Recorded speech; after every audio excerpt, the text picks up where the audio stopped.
বাংলাদেশ চলচ্চিত্র শিল্পী সমিতির দ্বিবার্ষিক নির্বাচন শেষে ভোট গণনা চলছে। তবে এফডিসিতে এই নির্বাচনী পরিবেশ নিয়ে ক্ষুব্ধ শিল্পীরা। প্রশাসনের কড়া নিরাপত্তা নির্বাচন নিয়ে ক্ষোভ জানান মিশা ডিপজল প্যানেলের প্রার্থীরা। মুস্তাফিজুর রহমানের রিপোর্ট। ভিশন এসি নিয়ে এলো মানিব্যাগ গ্যারান্টি অফার। 1 মাস ব্যবহার করে সন্তুষ্ট না হলে সম্পূর্ণ টাকা ফেরত। নির্বাচনকে ঘিরে সকাল থেকে চলচ্চিত্র শিল্পীদের পদচারণায় মুখর হয়ে ওঠে বিএফডিসি প্রাঙ্গণ। পছন্দের প্রার্থীকে ভোট দিতে ছুটে আসেন সমিতির সদস্যরা। বেলা বাড়ার সাথে সাথে আসেন প্রবীণ ও খ্যাতিমান শিল্পীদের অনেকেই। চলচ্চিত্র শিল্পী সমিতির নির্বাচনকে ঘিরে বিগত দিনগুলোর তুলনায় এবার ছিল কড়া নিরাপত্তা বেষ্টনী, জানিয়ে সমালোচনা করেন সমিতির সদস্যরা। ইলেকশন করার সময় যদি সিনিয়র লেভেলের আর্টিস্টদেরকে যদি গেটে দাঁড় করিয়ে তাদের আইডেন্টিটি চাওয়া হয়, লাস্ট পার্সন আমি বলেছি এটা আবার শেষ ইলেকশন সিস্টেম না পরিবর্তন হলে আমি মনে করি অতল ভবিষ্যতে আমাদের এখানে হয়তো দেখা যাবে যে আর্মি আনতে হতে পারে।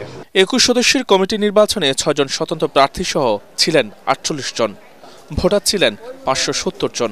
মোটামুটি উৎসব মুখর পরিবেশে নিজেদের পছন্দের প্রার্থী বাছিয়ে বিকেল 5টা পর্যন্ত ভোট দেন সদস্যরা।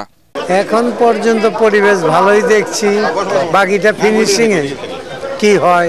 আমরা চাই শান্তিপূর্ণ ইলেকশনটাই হোক, আমাদের সাথে কোনো বিরোধ নাই কারোর সাথে, আমরা সাথে চলতে চাই শিল্পীরা, আমরা অখণ্ড প্রেম নিয়ে চলবো সবসময়। যারা প্রতিনিধিত্ব করবেন শিল্পীদের, তারা শিল্পীদের কল্যাণেই কাজ করে যাবেন, শিল্পের কল্যাণেই কাজ করে যাবেন, এই আশা তো অবশ্যই করবো। এরকম একটা গণতান্ত্রিক প্রক্রিয়ার মধ্যে আমরা আসতে পারলে সবসময় ভালো লাগে আমাদের। এটার জন্য একসময় অনেক আন্দোলন করেছি আমরা। অনেক চলচ্চিত্রে নতুন নতুন শিল্পীদের আগমন হবে এবং আমার মনে হয় সামনে ভবিষ্যৎ ইনশাআল্লাহ ভালো হবে।